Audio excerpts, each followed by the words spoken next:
Mais vous savez, nous parlons sur le cœur. Et ça, je ne vais pas vous lâcher. Parce que le Saint-Esprit ne va pas vous lâcher. Et donc sur le cœur, si ce matin, je n'ai pas le temps d'en parler, nous allons continuer à enseigner sur le cœur. La semaine prochaine, nous avons un orateur et j'en suis très heureuse que nous ayons un orateur, mais je suis presque déçue parce que j'ai besoin d'enseigner sur le cœur. L'Esprit de Dieu me pousse, me conduit, me contraint de parler sur le cœur, sur l'attitude du cœur. C'est tellement important. Ce matin, je ne vais pas pouvoir entrer dans ce sujet, mais bientôt, alléluia, parce que j'ai plus à vous donner, plus à vous communiquer à propos du cœur. Parce que plus j'enseigne sur le cœur, plus votre cœur est en train d'être nettoyé, plus votre cœur est en train d'être confronté. Et vous savez, on pense qu'on est bien. On pense qu'on est bien aussi longtemps qu'on n'est pas confronté à la présence de Dieu. Et c'est pour ça que la présence de Dieu, elle nous change, elle nous brise. Et c'est normal. Et c'est ainsi que cela doit être. Parce que notre nature humaine, et je vous dirai seulement cela sur le cœur, notre cœur non régénéré, non connecté à la présence de Dieu, non exposé à la parole de Dieu régulièrement, cette parole qui nous change, qui nous challenge, qui nous transforme, ben notre cœur est connecté à notre chair. Notre chair est connectée alors à notre nature adamique. Et notre nature adamique est connectée à Satan. Et c'est pourquoi notre cœur a besoin d'être confronté à la parole de Dieu, exposé et aussi dans la présence de Dieu, de sorte qu'il puisse être changé. Parce qu'un cœur qui n'est pas changé, un cœur qui n'est pas renouvelé, notre cœur, qui est le siège de nos émotions, de nos actions, de nos décisions, notre cœur va être connecté à notre chair est connectée à notre nature adamique, et notre nature adamique est connectée à Satan. Et c'est la raison pour laquelle il y a tellement de comportements indignes de la nature que nous avons reçue. Indigne de l'identité que nous avons en Jésus-Christ. Parce que nous portons un nom qui s'appelle chrétien. Et au travers de ce nom, bien sûr, eh bien, nous devons mettre de côté l'injustice, la rébellion, l'insoumission, l'orgueil, les mauvaises paroles, les mauvais comportements. Et tellement de choses doivent être crucifiées et circoncis dans nos vies. Amen. Maintenant, peuple de Dieu, je veux que vous tourniez avec moi. Je ferme le chapitre du cœur et nous y reviendrons. Et je choisis une parole plus courte ce matin que Dieu m'a donnée et qui se trouve dans Genèse. Et je veux lire avec vous ce passage de Genèse qui se trouve dans Genèse. Tournez avec moi dans Genèse 14. Genèse 14, et je vais vous expliquer ce qui se passe. Je vais vous expliquer où est-ce qu'on en est dans Genèse 14. Alléluia. Nous sommes avec Abraham. Abraham a été rencontré par Dieu en Genèse 12. Donc on n'est pas longtemps après, vous voyez, on est en Genèse 14, on n'est pas longtemps après que Dieu ait rencontré Abraham. Et Dieu s'est révélé à Abraham. Et Dieu lui a dit qu'il allait lui faire une promesse extraordinaire, qu'il allait l'amener quelque part, n'est-ce pas? Qu'il allait l'amener dans la terre promise. Donc Dieu a commencé à faire des promesses à Abraham. Amen. Et donc Abraham a commencé à suivre Dieu. Et on sait qu'il est parti avec son neveu Lot. Okay? Il n'avait pas grand-chose quand il est parti. Il était un fabricant d'idoles, il était un peu comme tout le monde. Donc il a renoncé à toutes ces choses, il a renoncé, alléluia, à toutes ces choses de son passé. Oh, alléluia, parce que quand on vient à Christ, on renonce à un certain nombre de choses, n'est-ce pas? Et il est parti, il a été conduit par Dieu, il est parti avec son neveu. Et puis, ils ont commencé à prospérer. Et il y a eu une grande prospérité et Dieu a commencé à bénir Abraham. C'était le début de la bénédiction d'Abraham et Abraham va être extrêmement béni. Dieu va mettre sa main de bénédiction sur sa vie. Et je crois que Dieu est celui qui nous bénit. Je crois profondément que la bénédiction vient de Dieu. Alléluia. Cherchez Dieu et vous trouverez sa bénédiction. Sondez vos cœurs, enlevez de vos cœurs les mauvaises actions et les mauvaises paroles et les choses cachées du cœur qui ne sont pas pures et vous verrez la prospérité sur votre vie. Moi, je pense que c'est ce Dieu que je cherche. Pardon, je pense que c'est ce Dieu que je sers. Et je pense qu'on sert le même Dieu. Alléluia. Et donc, en tout cas, Abraham va être béni. Il va être prospère. Et la Bible nous raconte qu'il est tellement prospère, il a des troupeaux immenses. Et Lot, qui est à côté d'Abraham, est prospère. Parce qu'il est avec Abraham, il reçoit aussi de cette prospérité. Et lui aussi, il a des troupeaux. Et ces troupeaux deviennent suffisamment grands au point que ils ont du mal à gérer tout cela. Et il y a des disputes qui se passent entre les bergers. Alors Abraham dit à Lot quelque chose de très sage. Il dit qu'il n'y ait pas de dispute entre toi et moi. La contrée est grande, le pays est vaste. Si tu vas à droite, j'irai à gauche. Si tu vas à gauche, j'irai à droite. Choisis là où tu veux aller. Et donc, Lot va choisir, il va regarder autour de lui et il va voir que du côté de Sodome et Gomorrhe, les plaines sont arrosées. Ce sont comme un jardin. Ces terres-là sont comme un jardin. C'est pas comme un désert, c'est comme un jardin. L'herbe est verte de ce côté. Parce que ce sont des plaines arrosées. Faites attention à ce que vous considérez comme de l'herbe verte. Parce que si Dieu n'est pas dedans, c'est pas de l'herbe verte. Et donc Lot, il a dit, je vais prendre, du côté là du Jourdain, du côté de ces plaines de Sodome et Gomorre, je vais prendre mes troupeaux, je vais aller là-bas. Et la Bible nous dit, oui, c'était des plaines arrosées, oui, c'était des plaines vertes, mais les gens y étaient très méchants. Et ils étaient de grands pécheurs devant l'Éternel. Lot est parti avec sa famille là-bas.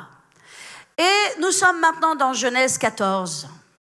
Il y a le roi de Sodome, il y a Lot qui se trouve dans cette région, et puis il y a Abraham qui est parti de l'autre côté. Il est parti avec ses tantes. Il est quelqu'un qui est un nomade, comme on dit. Il est un nomade, il est avec ses tantes, il est avec ses bergers, et il part dans des endroits en fait plus désertiques. Et il est de ce côté-là, et il continue sa vie. Et puis, il arrive à un moment où il y a quatre rois qui se liguent ensemble. Je vais vous épargner les noms parce que franchement, je vais me les épargner même à moi-même surtout. Parce que alors, franchement, c'est des noms compliqués, Erlo, Déo, mec. Et c'est le seul dont je me souviens. Et il y a 4 rois qui se liguent ensemble et qui disent on va aller faire la guerre à toutes ces contrées là-bas. Et ils décident de faire la guerre à 5 rois. Et un de ces rois, c'est le roi de Sodome. Donc ils partent, ils font la guerre à ces 5 rois. Et en fait, ils s'emparent de Sodome, de Gomorre et de toute la contrée. Et il y a un fuyard, la Bible nous dit, un fuyard qui s'enfuit et qui va voir Abraham l'Hébreu, c'est comme ça qu'on l'appelait dans la contrée, et qui lui dit, tu sais, ton neveu là qui était à Sodome, il a été pris en captivité par ces rois qui ont gagné Sodome, et ils l'ont pris et ils ont tout pris. Oh, alors Abraham, bien sûr, est là pour sa famille, il est là pour son neveu. Et son neveu est maintenant dans la difficulté. Donc, qu'est-ce que Abraham va faire? Il va armer 318 hommes puissants de sa maison, qu'il a élevés de sa main, des fils. Alléluia. Est-ce qu'il y a 318 hommes puissants dans cette maison qui sont des fils? Alléluia. À qui je peux dire à tout instant, préparez-vous et allons à la guerre.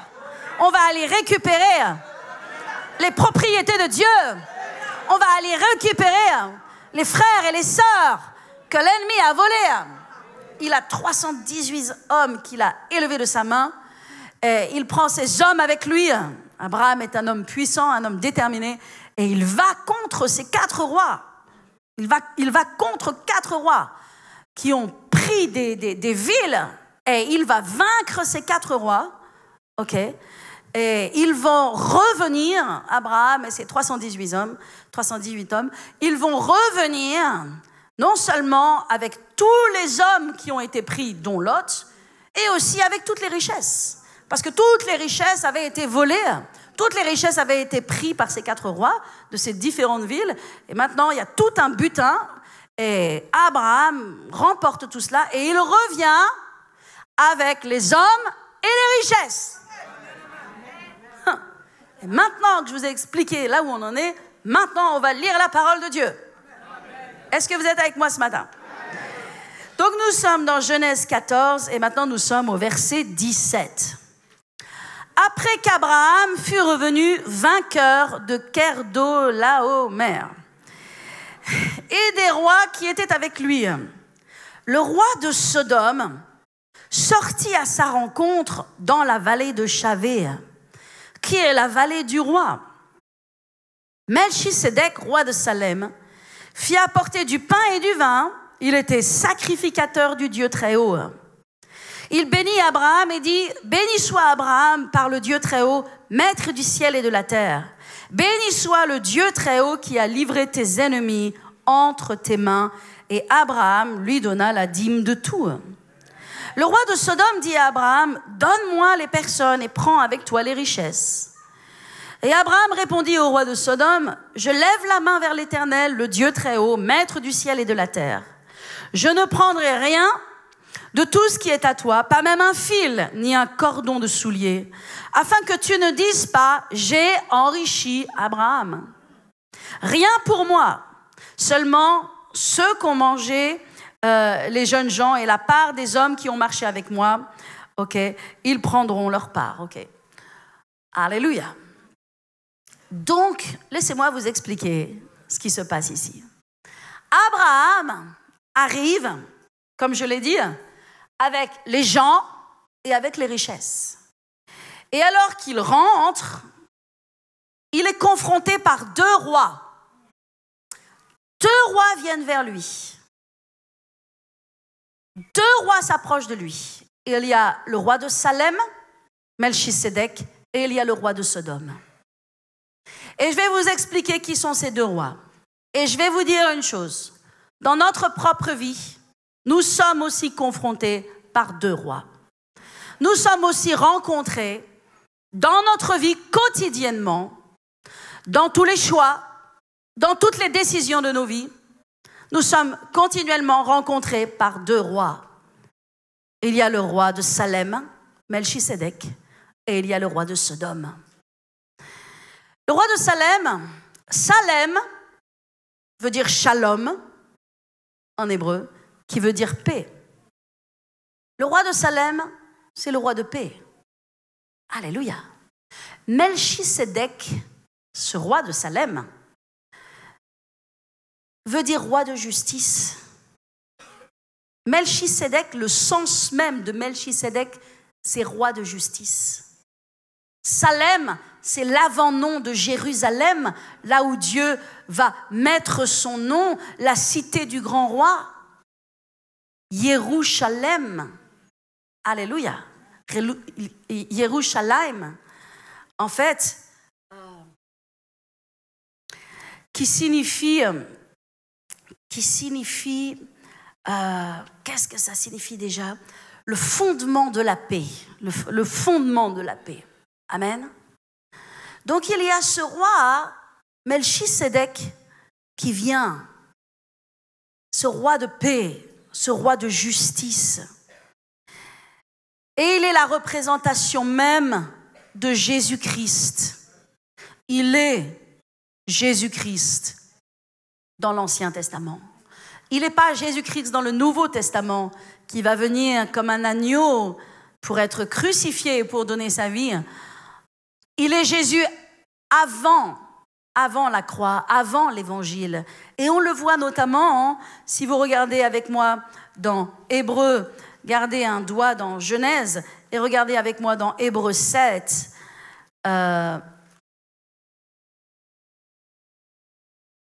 Il est parlé de Melchisédek. Regardez dans Hébreux 7 au verset 1.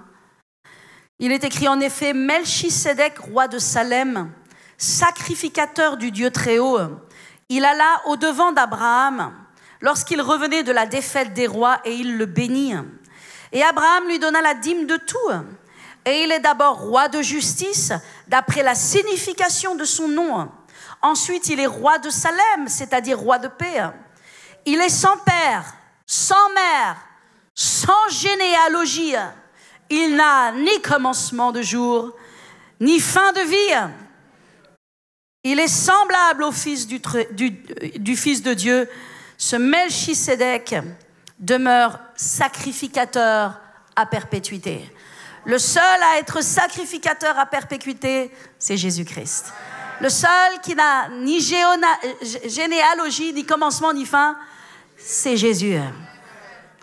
Alors, Abraham arrive de la défaite de ses rois. Il arrive avec les gens, il arrive avec les richesses.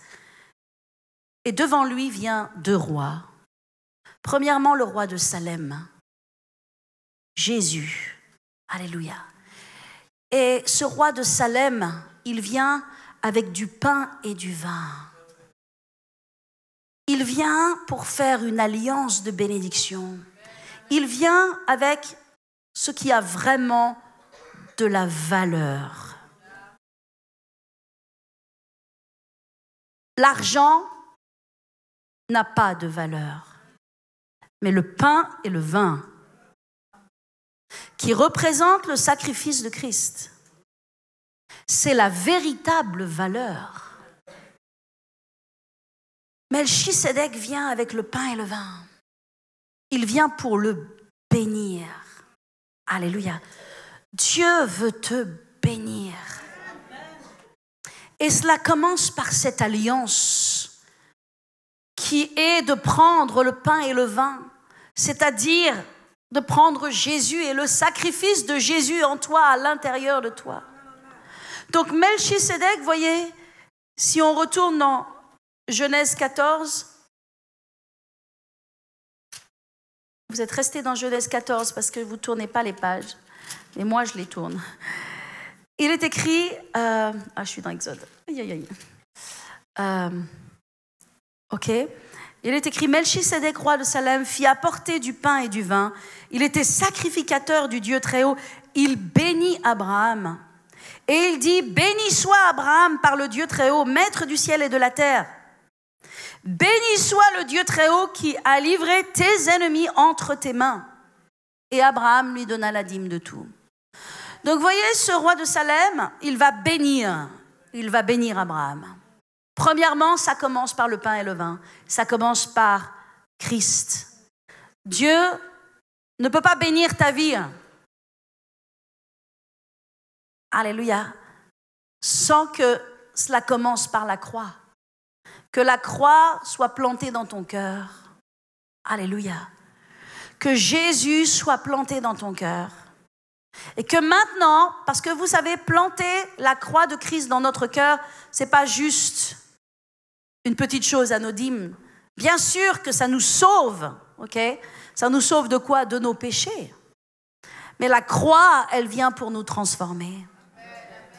On ne peut pas planter la croix de Jésus dans notre cœur et rester le même. En d'autres termes, Dieu n'est pas juste un bouton poussoir, n'est pas juste un bouton sur lequel on appuie pour avoir les friandises que l'on veut.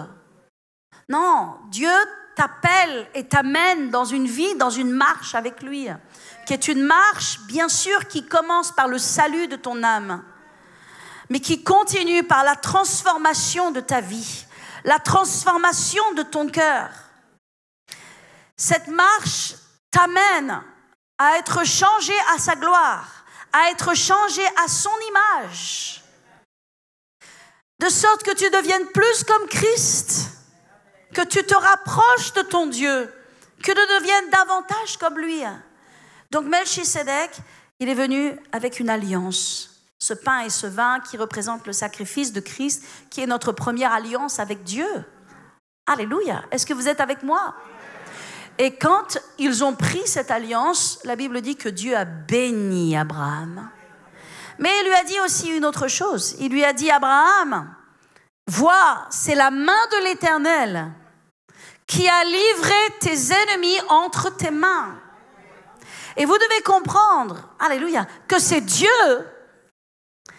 qui livre entre tes mains tes ennemis. Alléluia. Abraham, bien sûr, est parti se battre. Il n'est pas resté à dormir dans son lit parce qu'on a tous notre part à faire. Hein? Il est parti avec 318 hommes. C'était une puissante victoire, mais cette victoire, Dieu lui avait donnée. Et vous devez savoir que Dieu va vous donner des victoires. Et c'est lui qui te donne des victoires. Et il va te donner des victoires. Alléluia. Fais attention de ne pas penser, c'est ma main qui a gagné. C'est ma main qui me suis enrichie. Dieu a dit à Abraham, c'est pas toi Abraham, c'est pas tes 318 hommes. C'est moi qui ai livré ces hommes, ces rois, entre tes mains. Alléluia. Et la Bible nous dit que Abraham a donné la dîme. C'est la première fois où la dîme apparaît dans la Bible. Et nous voyons que la dîme n'est pas contrainte. Elle n'est jamais contrainte. Et elle ne peut jamais être contrainte. Je peux parler sur la dîme, enseigner sur la dîme, mentionner la dîme, mais je ne peux jamais contraindre la dîme. Parce que la dîme, si on voit à l'origine, la dîme, elle vient du cœur. Abraham a été béni, a eu cette relation avec Dieu. Dieu lui a donné ses victoires extraordinaires. Et le résultat, le fruit, le produit du cœur d'Abraham devant l'amour de Dieu, l'alliance avec Dieu, la fidélité de Dieu, instantanément, Abraham a donné en retour à Dieu. Il lui a donné 10% de son revenu. Il lui a donné 10% de ses possessions. Il lui a donné 10% de ce qui lui appartenait. Et dans la Bible, cela a été appelé pour la première fois dîme. Alléluia. Et la dîme est devenue scripturaire. En fait, elle est entrée après, sous Moïse, dans la loi. Et elle est devenue même obligatoire par la loi, dans la loi. Mais nous voyons ici l'origine de la dîme. Amen. Et je crois, mes amis, que nous ne sommes pas dans la loi, mais que nous avons une loi d'amour entre nous et Dieu. Alléluia. Maintenant, nous voyons au verset 21, si vous êtes avec moi, il est écrit le roi de Sodome. Donc il y a le roi de Salem, et maintenant il y a le roi de Sodome. Et le roi de Sodome, il arrive, et il dit à Abraham, donne-moi les personnes, et prends pour toi les richesses. J'aimerais que vous sachiez, peuple de Dieu, que c'est ce que l'ennemi veut. L'ennemi veut que tu cours après les richesses, mais que lui possède les âmes. Il n'a pas demandé les richesses, il a demandé les âmes.